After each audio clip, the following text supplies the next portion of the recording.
اعوذ باللہ من الشیطان الرجیم بسم اللہ الرحمن الرحیم الحمد للہ رب العالمین بارئ الخلائق اجمعین الحمد لأہلہ والصلاة علی اہلہا الصلاة والسلام علی سید الانبیاء والمرسلین العبد المؤید الرسول المسدد المصطفى الأمجد الحبيب الأحمد النبي الأمي المكي المدني السراج المنير الكوكب الدري صاحب الوقار والسكينة المدفون بأرض مدينة سيدنا ونبينا وشفيع ذنوبنا وطبيب قلوبنا وحبيب نفوسنا ومولانا أبي القاسم محمد المصطفى وأهل بيته الأطيبين الأطهرين الأنجبين المأسومين المظلومين ولعنة الله على أعدائهم ومنكري فضائلهم وغاصبي حقوقهم من جمع عداوتهم إلى الآن ومن الآن إلى قيام يوم الدين أما بعد فقد قال حق سبحانه وتعالى في القرآن بسم الله الرحمن الرحيم إنا أعطيناك الكوثر فصل لربك وانحر إن شأنك هو الأبتر صلوات بھیجیے خاندان فاطمہ.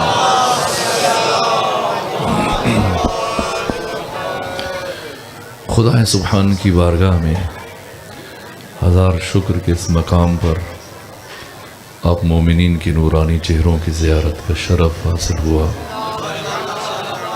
حق تعالیٰ آپ سب کو اپنی حفظ اور پناہ میں رکھے، حوادث روزگار سے محفوظ اور مامون رکھے.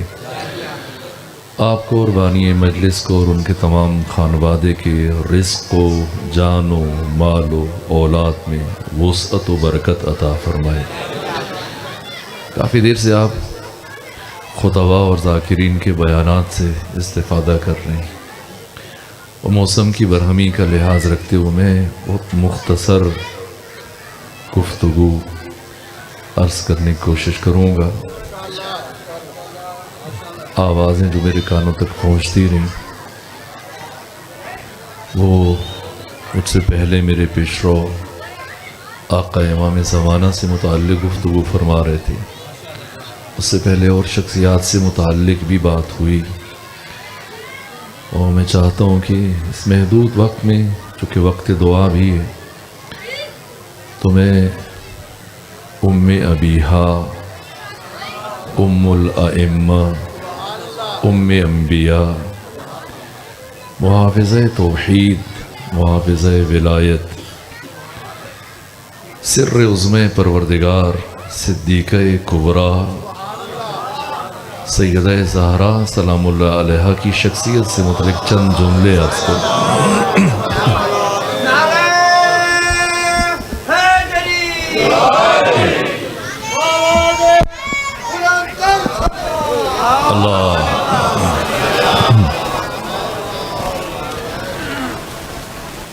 اللہ نے عزتوں اور طہارتوں کے اس قرآن کو کب اس کائنات میں بھیجا؟ اللہ نے ختمی مرتبت کو 3 فرزند عطا فرمائے جناب سیدہ سے پہلے، اور 1 فرزند دیا وہ جناب سیدہ کی اس کائنات میں تشریف آوری کے بعد مدینے. جناب ابراہیم جو پیغمبر کے چوتھے بیٹے ہیں وہ آپ کی کنیز ماریہ قبطیہ کے بطن سے پیدا ہوئے اور 1.5 سال کی عمر میں ان کی وفات ہوئی. باقی 3 بیٹے طیب، طاہر، قاسم، تینوں فرزندان مکہ میں جناب خدیجہ بنت خویلد سلام اللہ علیہ کے بطن سے دنیا میں آئے. سب سے پہلے جناب طیب ہیں، اللہم صلی علی محمد وآلہ. آپ ذکر صلوات دل میں جاری رکھتے ہوئے سنتے رہیں تو تاکہ کم وقت میں کچھ گفتگو پہنچ جائے۔ سب سے پہلے اللہ نے ختمی مرتبت کو جو بیٹا دیا ان کا نام پیغمبر نے طیب رکھا، لیکن یہ اللہ کی مشیت تھی کہ کچھ ہی وقت گزرنے کے بعد ان کی وفات ہوئی، اور پھر کچھ وقت گزرنے کے بعد اللہ نے پیغمبر کو دوسرا بیٹا دیا جس کا نام آقا نے طاہر رکھا، لیکن یہ اللہ کی مشیت تھی کہ جناب طاہر کی بھی وفات ہوئی، اور تیسرے مرحلے میں اللہ نے پیغمبر اسلام کو ایک اور بیٹا دیا جس کا نام آپ نے قاسم رکھا ہے۔ اسی نسبت سے پیغمبر کی کنیت ہے ابو القاسم، لیکن یہ پروردگار کی مشیت تھی کہ تھوڑا ہی عرصہ گزرنے کے بعد پیغمبر کے تیسرے بیٹے کی بھی وفات ہوئی، اور جیسے ہی تیسرے بیٹے کی خبر، وفات کی خبر مکہ میں پہنچی تو مشرکین مکہ اور کفار اور آقا کے دشمن جشن منانے لگے اور خوشی کا اظہار کرنے لگے، اور انہی دشمنوں میں سے ایک بدترین دشمن ہے جس کا نام ہے عاص بن وائل۔ یہ پیغمبر کے گھر کے باہر گلی میں آ کر رک گیا، اپنے سارے کام چھوڑ کے صرف دشمنی رسالت میں، اس ارادے سے کہ جیسی پیغمبر کا سامنا ہو یہ زخم زبان لگائے، توہین کرے، گستاخی کرے، پیغمبر کو مزید دکھی کرے۔ لیکن آج طویل عرصے کے بعد پیغمبر گھر سے باہر تشریف نہیں لائے۔ اس سے پہلے پیغمبر کا یہ معمول ہوتا تھا کہ آپ ہر روز طلوع آفتاب کے ساتھ گھر سے باہر تشریف لے کے جاتے، کسی مقام کو تبلیغ دین کے لیے منتخب فرماتے، لوگوں کو دین خدا کی دعوت دیتے، قرآن کی آیتوں کی تلاوت فرماتے، اور پھر دن مختلف مقامات پر گزارنے کے بعد غروب سے پہلے گھر آ جاتے تھے۔ یہ سیرت نگاروں نے اور محدثین نے تحریر کیا۔ لیکن جس دن پیغمبر کے تیسرے فرزند کی وفات ہوئی، خلاف معمول آج آپ باہر تشریف نہیں لے گئے، خود بھی دکھی ہیں، باپ ہیں، تیسرے بیٹے کی جدائی کا صدمہ ہے، رنجور ہیں، سوگوار ہیں، عزادار ہیں، غمگین ہیں۔ بالخصوص آپ کی زوجہ جناب خدیجہ ایک ماں ہونے کی حیثیت سے دکھی ہیں، سوگ میں۔ پیغمبر اسلام بالخصوص جناب خدیجہ کی دلجوئی کے لیے، اشکشوئی کے لیے، ان کی تسلی تشفی کے لیے آج گھر سے باہر تشریف نہیں لے گئے اور سارا دن گھر میں گزارا، اور آپ کا یہ بدترین دشمن جو کئی گھنٹوں سے انتظار کر رہا ہے، جیسی غروب سے کچھ دیر پہلے پیغمبر اسلام کسی کام کی انجام دہی کے لیے گھر سے باہر تشریف لائے، اس کی نگاہ پیغمبر کے چہرے پر پڑی، یہ ہنستا ہوا، مسکراتا ہوا، قہقے لگاتا ہوا آگے بڑھا، نعوذ باللہ خاکم بدہن، جو اس نے گستاخی کی، کہ محمد تم ہمارے خداؤں کی مخالفت کرتے تھے، تم ہمارے بتوں کی مخالفت کرتے تھے، جس کا انجام اور نتیجہ تم نے دیکھا کہ تمہارے ہاں جو بھی بچہ پیدا ہوتا ہے کچھ ہی دنوں کے بعد اس کی موت ہو جاتی ہے، اور اگر مستقبل میں بھی تمہارے ہاں کوئی بچہ پیدا ہوا تو اسی طرح سے اس کی موت ہو جائے گی، اور جب تم دنیا سے جاؤ گے بے نام و نشان جاؤ گے، ابتر جاؤ گے، نامراد جاؤ گے، مقطوع نسل جاؤ گے، تمہارا نام لینے والا کوئی نہ ہوگا، تمہارے مقصد کو آگے بڑھانے والا کوئی نہ ہوگا۔ ختمی مرتبت جنہوں نے آج تک دشمن کے بڑے سے بڑے وار کو مسکرا کر برداشت کیا اور کبھی بھی جبین رسالت پر شکن نہ آئی، آپ کو ساحر کہا گیا، جادوگر کہا گیا، دیوانہ کہا گیا، پتھر مارے گئے، حالت نماز میں ابو لہب، ابو جہل، ابو سفیان کے اکسانے پر عبداللہ بن زبعری نے اونٹ کی اوجری آپ کے چہرے پر پھینک دی۔ اس کے باوجود آقا نے ہمیشہ تحمل سے کام لیا، لیکن آج زندگی میں پہلی مرتبہ جبکہ ختمی مرتبت کا دل پہلے سے رنجور ہے، آپ سوگوار ہیں، عزادار ہیں، دکھی ہیں، غمگین ہیں، اس دکھ اور سوگ کی کیفیت میں جب اس دشمن رسالت نے اپنی زبان کا زخم لگایا، قلب نازنین رسالت مآب پر چوٹ لگی، آنکھیں نم ہوئیں، اور پیغمبر نے اپنا چہرہ آسمان کی طرف اٹھایا اور آپ کے ہاتھ اٹھ گئے، گویا اللہ کی بارگاہ میں اس دشمن رسالت کا شکوہ کر رہے ہوں۔ ابھی پیغمبر اسی کیفیت میں تھے کہ مختصر ترین فاصلہ زمانی طے ہونے کے ساتھ جبرائیل امین کا نزول ہوا، بارگاہ رسالت میں آئے، سلام کیا، اور سلام کے بعد یہ عرض کیا کہ اللہ یہ فرما رہے ہیں میرے رسول دکھی نہ ہو، غمگین نہ ہو، سوگوار نہ ہو، وَلَسَوْفَ يُعْتِيكَ رَبُّكَ فَتَرْضَى، ان قریب آپ کا رب آپ کو اس قدر عطا کرنے والا ہے کہ آپ خوش ہو جائیں گے، راضی ہو جائیں گے۔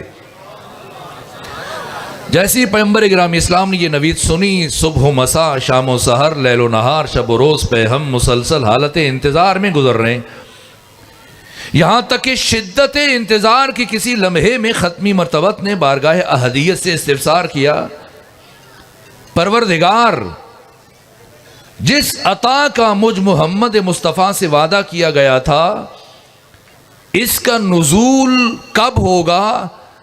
تو خدا سبحان کی طرف سے جواب آیا، میرے حبیب محمد مصطفیٰ، یہ قرآن مجید کی آیتیں نہیں کہ تو تیرا تعاقب کریں کہ تم سفر میں ہو تو سفر میں آ جائیں، حضر میں ہو تو حضر میں آ جائیں، دیس میں ہو تو دیس میں نازل ہو جائیں، پردیس میں ہو تو پردیس میں نازل ہو جائیں، میری اس عطا کا حامل بننے کے لیے تجھے خود چل کر میرے پاس آنا پڑے گا۔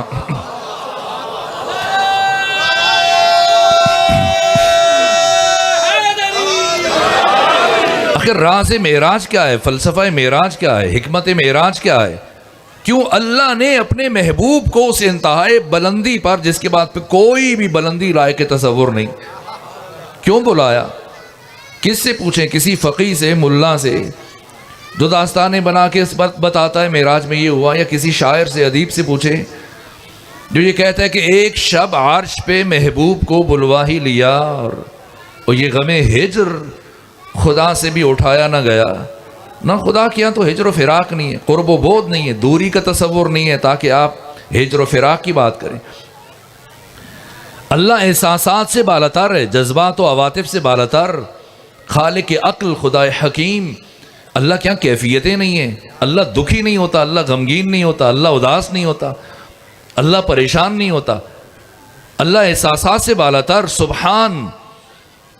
تو پھر کیوں بلایا؟ آخر راز معراج کیا ہے؟ اس راز کو جناب صدیقہ کبریٰ نے خود بیان فرمایا، ان اللہ تعالی خلق نوری، اللہ نے میرے نور کو خلق فرمایا، وَكَانَ يُسَبِّحُ اللہ تعالی سبحانہ، جس کے بعد میرا نور اللہ کی تسبیح میں مشغول ہو گیا، یہاں تک کہ ثم استودع نوری فی شجر من اشجار الجنہ، پھر اللہ نے میرے نور کو عالم لاہوت سے، عالم اسماء و صفات سے، بیت المعمور، آسمان چہارم، جہاں جنت واقع ہے، اس جنت کے درختوں میں سے ایک درخت میں میرے نور کو وہاں سے منتقل کر دیا، فاضاءت، وہ درخت روشن ہو گیا، چمکنے لگا، نورانی ہو گیا، جگمگا اٹھا۔ وَإِذَا دَخَلَ أَبِي مُحَمَّدْ لَيْلَةَ الْمِعْرَاجِ فِي الْجَنَّةِ، اور شب معراج عالم لاہوت کی طرف جب آقا ختمی مرتبت گامزن تھے، اور اس سفر میں جب عالم ناسوت سے چلے اور بیت المعمور تک پہنچے، آسمان چہارم تک، تو آپ جنت میں داخل ہوئے، اور جیسے ہی میرے بابا جنت میں داخل ہوئے بیت المعمور، فَأَلْهَمَهُ اللَّهُ إِلَيْهِ إِلْهَامًا، اللہ نے میرے بابا کے دل پر یہ الہام کیا، یا ایھا الرسول کل من تلک الشجرہ، اے رسول اس درخت سے کھا لیجئے، فَأَكَلَ أَبِي، میرے بابا نے کھا لیا، تو کیا ہوا؟ ثُمَّ اسْتَوْدَعَ نُورِي إِلَى صُلْبِ أَبِي محمد، تو یوں اللہ نے میرے نور کو اس درخت سے میرے بابا کے صلب میں منتقل کر دیا۔ اب سمجھنا ہے عزت فاطمہ کیا ہے، مقام فاطمہ کیا ہے، شرف فاطمہ کیا ہے۔ یہ وہ شرف ہے کہ جس میں کائنات کا کوئی بھی انسان، حتیٰ آقا ختمی مرتبت یا علی ابن ابی طالب یا کوئی امام، اس سفر میں سیدہ کا سہیم نہیں ہے، شریک نہیں ہے۔ نور نبی کو اللہ نے اس کائنات میں کیسے بھیجا؟ انبیاء کے اسلاف سے گزارتے ہوئے، بالآخر حضرت عبداللہ بن عبد المطلب کے صلب تک پہنچایا. نور علی کو کیسے؟ اسی طرح نور علی نور نبی کے ساتھ ہم سفر رہا اسلاب طاہرہ میں. لیکن نور فاطمہ، کیا اللہ نے سیدہ کے نور کو کسی نبی کے صلب سے گزارا؟ نہ، اپنے قرب سے عالم لاہوت سے بیت المعمور جنت کے درختوں میں سے ایک درخت میں منتقل کیا اور وہاں پیغمبر کو بلایا. کیوں؟ غیرت الہیہ نے یہ گوارا نہیں فرمایا کہ وہ سیدہ کے نور کو کسی نبی کے صلب سے گزارے. نہ،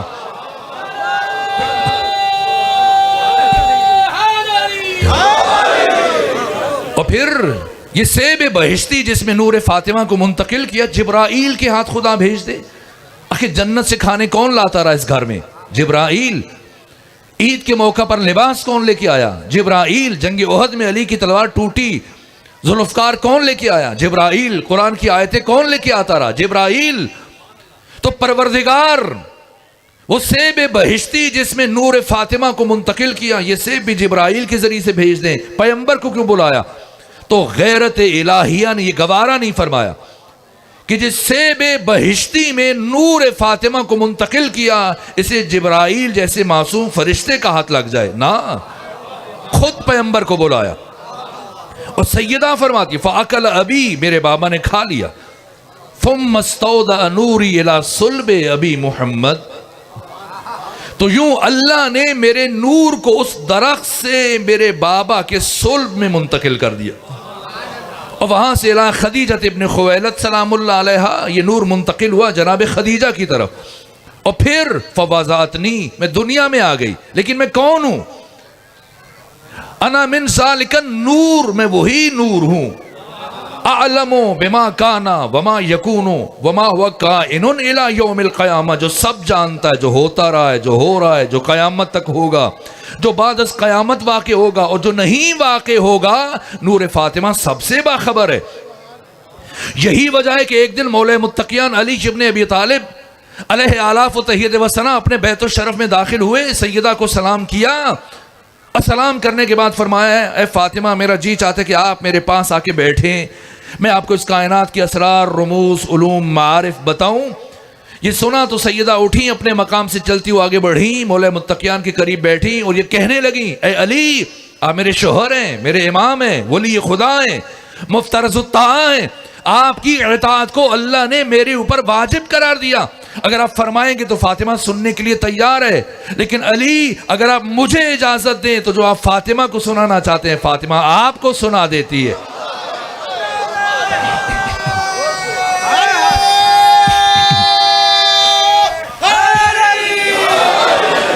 علم علی علم فاطمہ برابر ہے، عزت علی عزت فاطمہ برابر ہے، شجاعت علی شجاعت فاطمہ برابر ہے، طہارت علی طہارت فاطمہ برابر ہے، عبادت علی عبادت فاطمہ برابر ہے. کون سی خاتون ہے جو عبادت میں مرد کی برابری کرے؟ اب جانتے ہیں ایک خاتون مہینے کی کچھ سے نماز نہیں پڑھ سکتی، روزہ نہیں رکھ سکتی، اور وہ علی جیسی ہستی کی جو ہر رات 1000 رکعت نماز ادا کرتے ہوں.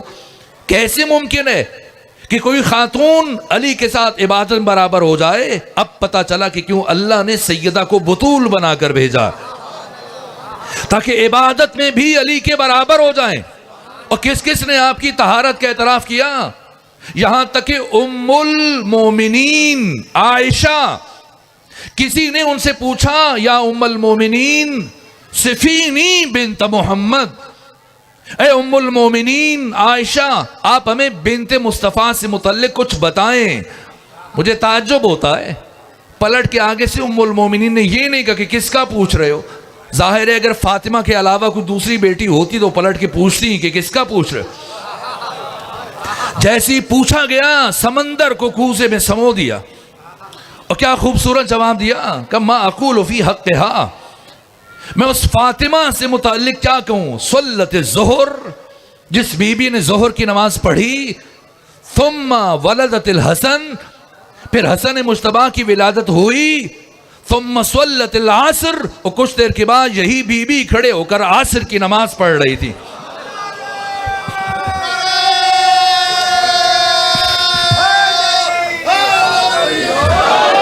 ادھر اللہ نے نور سیدہ کو اس کائنات میں بھیجا، ادھر سیدہ کے تعارف میں خود قصیدہ اتارا، قرآن کا سب سے چھوٹا سورہ 3 آیتوں پر مشتمل، انا اعطیناک الکوثر، حبیب ہم نے آپ کو کوثر عطا کیا۔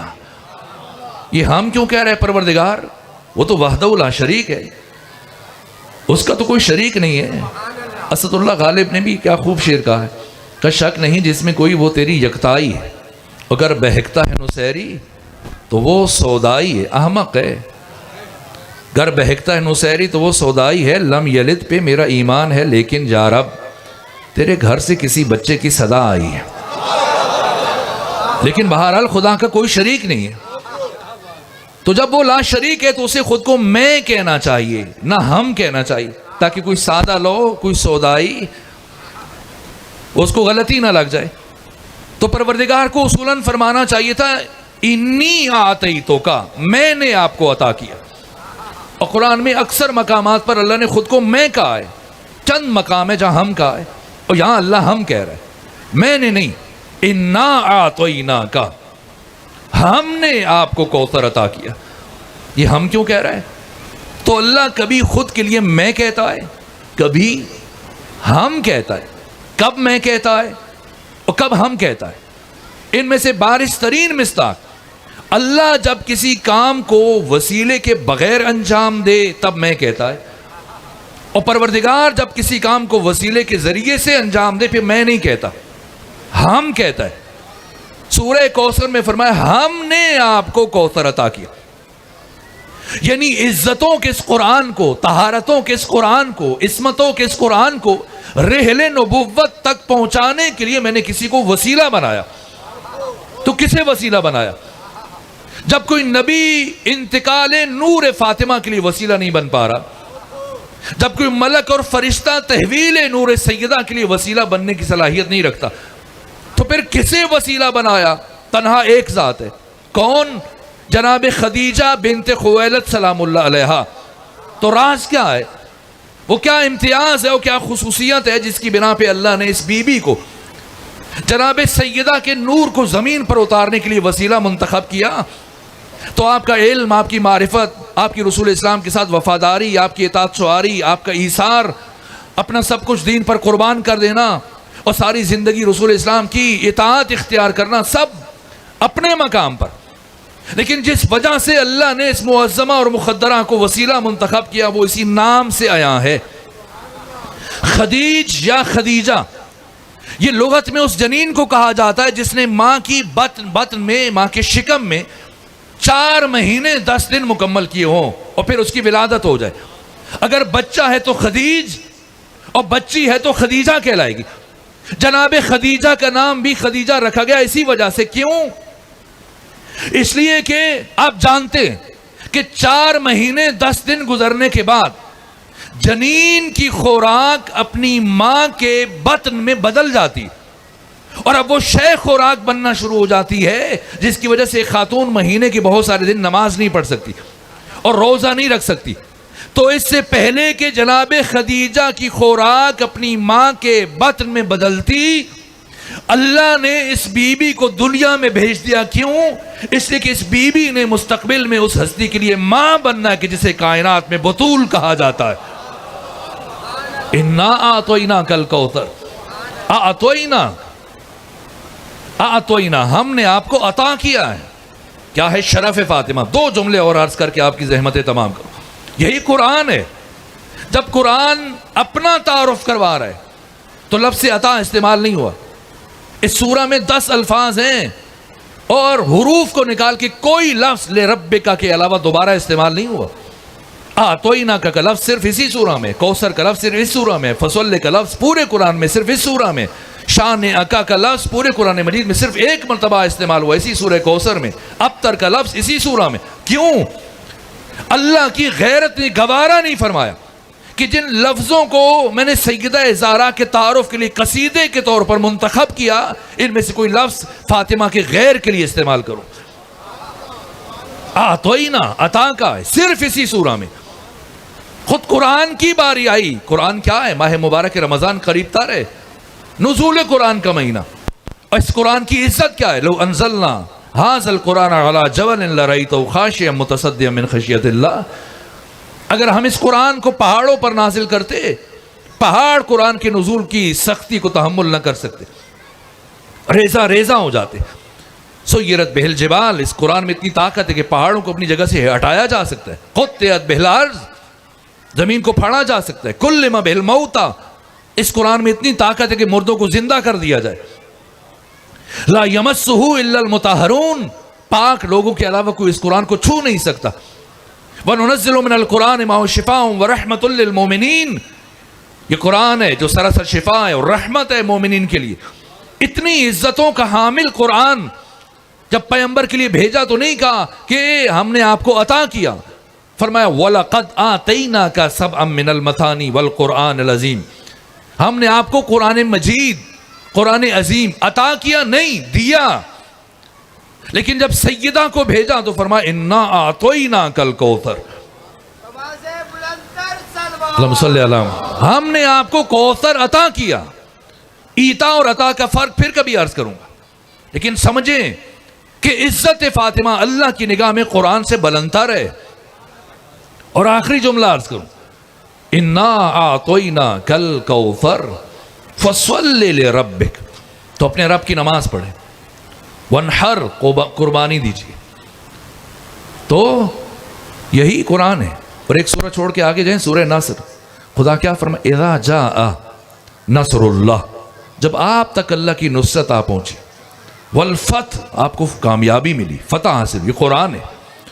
ورأیت الناس، آپ نے دیکھا لوگوں کو، یدخلون، کہ وہ مسلسل داخل ہو رہے ہیں، جوک در جوک، گروہ در گروہ، فوج در فوج، فی دین اللہ افواجا، ہزاروں کی تعداد میں۔ تو کیا کریں؟ اتنی بڑی کامیابی کی فتح ملی، غلبہ حاصل ہوا، دشمن مغلوب ہوا، اور ہزاروں لوگ کفر چھوڑ کر، شرک چھوڑ کر کلمہ پڑھ رہے ہیں، مسلمان ہو رہے ہیں، تو کیا کریں؟ فسبح بحمد ربک، تسبیح پڑھ دیں، کافی، تسبیح پڑھ دیں کافی ہے۔ تو پھر فاطمہ کون ہے کہ جن کے آنے پر تسبیح پڑھنا کافی نہیں ہے؟ فصلی، نماز پڑھتے رہیے۔ یہ کون سی نماز ہے؟ یہ نماز شب ہے۔ تو کیا پیغمبر اس سے پہلے نماز تہجد نہیں پڑھتے تھے؟ نماز شب، پیغمبر نے تو زندگی میں کبھی نماز شب قضا نہیں کی، تو پھر خدا کیوں فرما رہے؟ ابھی آپ سب بیٹھے ہو، میں کہوں آپ بیٹھ جائیں، یہ بچہ بیٹھا ہے، میں کہوں بیٹے بیٹھ جائیں، تو آپ کیا سوچیں گے؟ کہ شاید میں نے طولانی سفر طے کیا اور اب تھکاوٹ ہو گئی ہے، اس لیے پھر بیکی بیکی باتیں کر رہا ہوں۔ اسے فلسفے میں کہتے ہیں تحصیل حاصل، ایک کام پہلے سے ہو رہا اور آپ کہیں کہ یہ کر دیں، یہ پہلے سے بیٹھے ہو، میں کہوں بیٹھ جائے۔ تو پیغمبر پہلے سے نماز تہجد پڑھتے تھے، تو خدا کیوں فرما رہے ہیں کہ نماز پڑھتے رہیے؟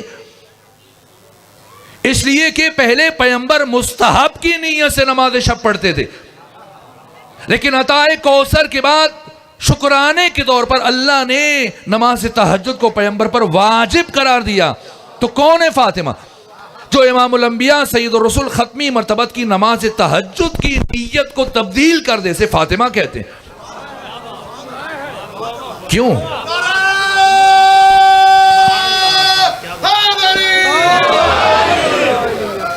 کیوں؟ اللہ اکبر، یا رسول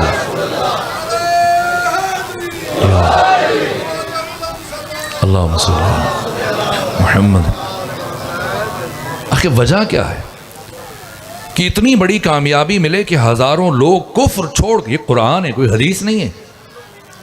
اذا جاء نصر اللہ والفتح ورأیت الناس يدخلون فی دین اللہ افواجا، اتنی بڑی کامیابی، تو کیا کریں آپ؟ تسبیح پڑھ دیں۔ تو فاطمہ کون ہے جن کے آنے پہ خدا فرما رہا ہے تسبیح کافی نہیں، نماز پڑھیو، پڑھتے رہیے، اور نماز بھی کافی نہیں، قربانی کیجیے، چھوٹی قربانی، ونحر، بڑی قربانی کیجیے، اونٹ نہر کیجیے۔ کیوں؟ اس لیے کہ اللہ کی نگاہ میں ہزاروں لاکھوں لوگوں کا کلمہ پڑھ کر مسلمان ہو جانا اور صحابی بن جانا، یہ اتنی بڑی بات نہیں، اتنی بڑی کامیابی نہیں ہے جتنا فاطمہ زہرا کا اس کائنات میں آنا۔ کیوں؟ اس لیے کہ مسلمان ہو جانا، مسلمان بن جانا، یہ بڑی بات ہے، لیکن قیامت تک اگر کوئی مسلمان ہے یا مسلمان رہے گا تو صرف اور صرف فاطمہ زہرا کی وجہ سے۔ یہ فاطمہ جنہوں نے نبوت کو بچایا، رسالت کو بچایا، توحید کو بچایا، اسلام کو بچایا، ولایت کو بچایا، اور صرف اسی ایک مقصد کے حصول کے لیے اللہ نے نور فاطمہ کو زمین پر بھیجا ہے۔ اگر مقصد پروردگار سیدہ زہرا کو اس کائنات میں بھیجے بغیر حاصل ہو سکتا تو اللہ کبھی اپنے سب سے بڑے راز کو عیاں نہ فرماتا۔ فاطمہ زہرا سر عظمہ پروردگار، فاطمہ زہرا حق تعالیٰ کا سب سے بڑا راز کیوں بھیجا؟ علی متقی ہندی امام اہل سنت ہیں، صاحب کنز العمال، انہوں نے بیان کیا، اور بڑے بڑے اہل سنت علماء نے اس حدیث کو ذکر کیا کہ پیغمبر فرماتے ہیں کہ قیامت کے دن جیسی جناب سیدہ زہرا کی سواری میدان معاشر میں آئے گی تو خدا تمام اہل معاشر سے خطاب کرے گا، یا اہل معاشر غضوا ابصارکم ونکسوا رؤوسکم، اے تمام اہل معاشر آنکھیں بند کرو، سروں کو جھکاؤ۔ لوگ سوال کریں گے کیوں خدا فرمائے کہ میرے حبیب کی بیٹی فاطمہ زہرا میدان میں؟ اللہ کو گوارا نہیں ہے کہ کوئی نبی بھی آنکھ اٹھا کر سیدہ کی طرف دیکھے، یہ خدا کی مشیت ہے۔ تو سیدہ کی مشیت کیا ہے ہمیں سمجھانے کے لیے ایک دن پیغمبر نے سیدہ سے پوچھا، فاطمہ اب بتائیں اس دنیا میں آپ کی زندگی میں آپ کی سب سے بڑی خواہش کیا ہے؟ کہا بابا صرف ایک خواہش ہے۔ کہا کیا؟ کہا بابا میں یہ چاہتی ہوں کہ زندگی میں کبھی کوئی نامحرم مجھے نہ دیکھے، نہ میں کسی نامحرم کو دیکھوں۔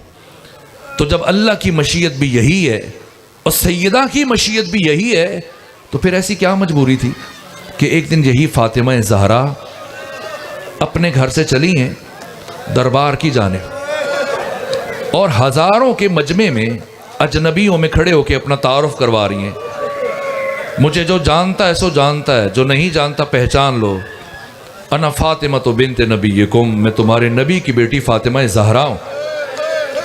کیوں گئیں؟ فدق کے لیے۔ وہ بی بی جو مالک کائنات ہے، مالک جنت ہے، مالک کوثر ہے، وہ چند درختوں کے لیے جائیں گی؟ پھر کیوں گئیں سیدہ؟ باغ فدق فاطمہ کی مجبوری نہیں ہے، قیامت تک آنے والی نسلوں کو مومن بنانا یہ سیدہ کی مجبوری، قیامت تک آنے والے باشعور انسانوں تک پیغام ولایت کو منتقل کرنا یہ سیدہ کی مجبوری۔ اس لیے کیا انداز اختیار کیا؟ آپ کا دروازہ مسجد نبوی میں کھلتا تھا اور ابھی تک کسی نے بند نہیں کیا تھا۔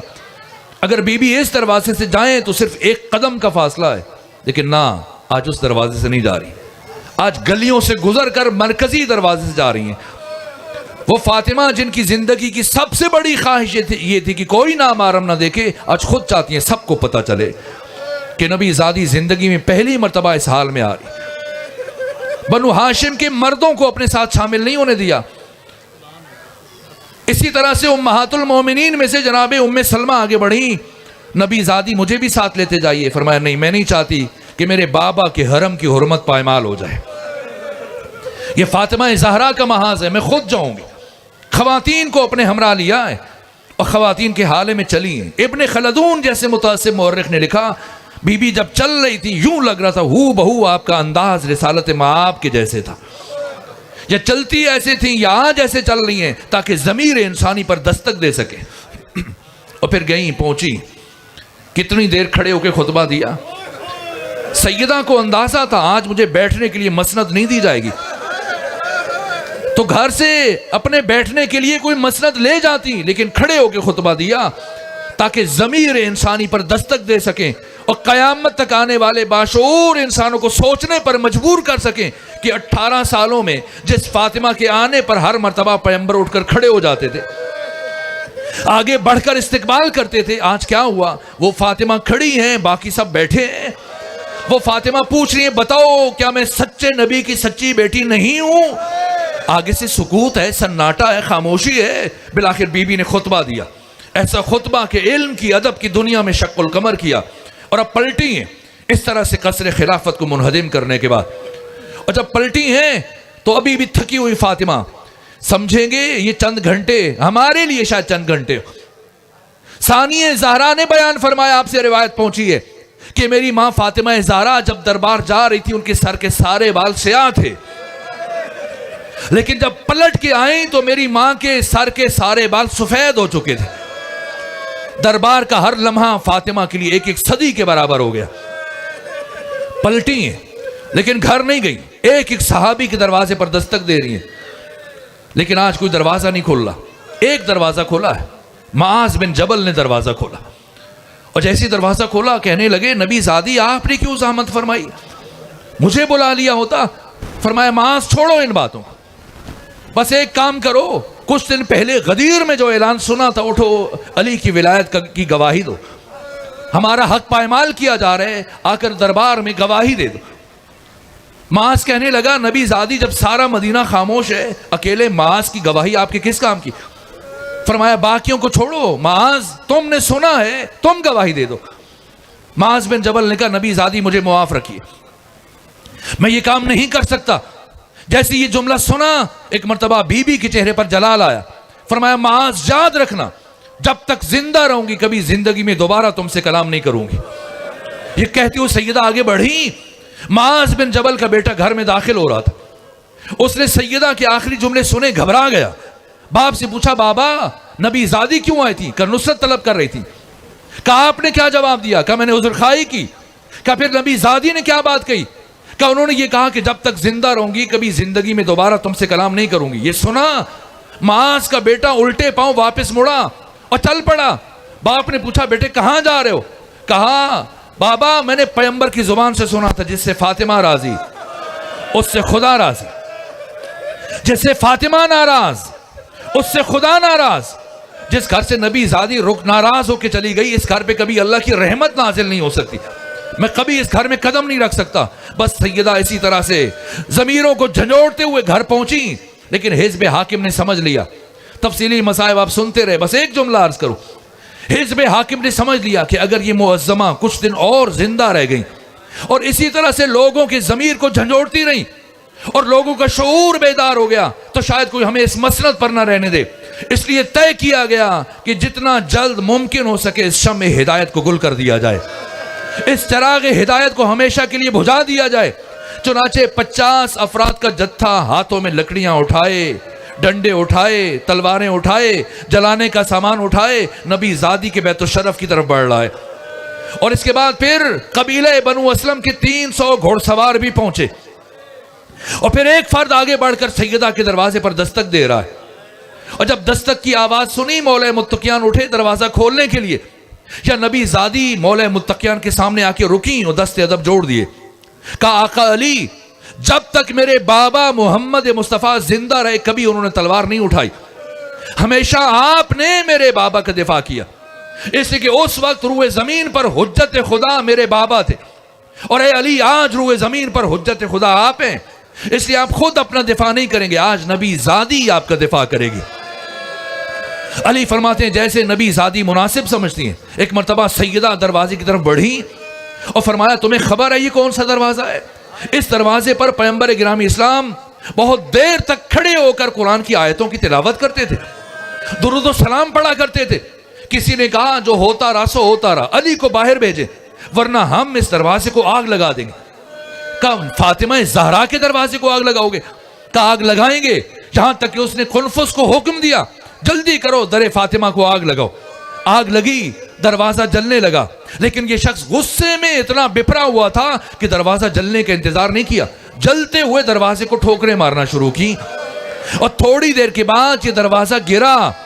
آپ مجھے بتائیں دلوں پر ہاتھ رکھ کر کیا یہ دروازہ زمین پر گرا؟ اے کاش زمین پر گرا ہوتا. لیکن امام زمانہ فرماتے میں اس لمحے کو کبھی نہیں بھلا سکتا جب میری جدہ طاہرہ سیدہ زہرا جلتے ہوئے دروازے اور دیوار کے درمیان تھی, اور پھر 50 میں سے 11 افراد اس دروازے کو رونتے ہوئے علی کے بیت الشرف میں داخل ہوئے, اور ایک شخص ہے جس کے ہاتھ میں رسی ہے اور چاہتا ہے کہ مولا متقیان کی گلو اطہر تک پہنچ جائے, کہ سیدہ اٹھی زخمی حالت میں ٹوٹی ہوئی پسلیوں کے ساتھ اور آگے بڑھ کر اس شخص اس حملہ آور اور علی کے درمیان کھڑی ہوئی اور فرمایا میری زندگی میں کبھی تو علی تک نہیں پہنچ پائے گا. اس شخص نے کہا نبی زادی درمیان سے ہٹ جائیے ورنہ ایسا ظلم کروں گا کہ آپ ہٹنے پر مجبور ہو جائیں گی. جانتا ہے کہ پیغمبر کی وصیت ہے علی تلوار نہیں اٹھائیں گے. اس لیے جرأت بڑی ہوئی ہے کہ نبی زادی درمیان سے ہٹ جائیے ورنہ ایسا ظلم کروں گا آپ ہٹنے پر مجبور ہو جائیں گی. فرمایا قیامت تک نہیں ہٹوں گی, مجھے معاف کیجیے گا. لیکن شیخ عباس قمی صاحب مفاتیح الجنان نے اپنے مقتل بیت الاحزان میں یہ جملہ لکھا. اس شخص نے اپنا دایاں ہاتھ اٹھایا اور پوری طاقت سے ایک ایسا تماچا نبی زادی کے رخسار پر مارا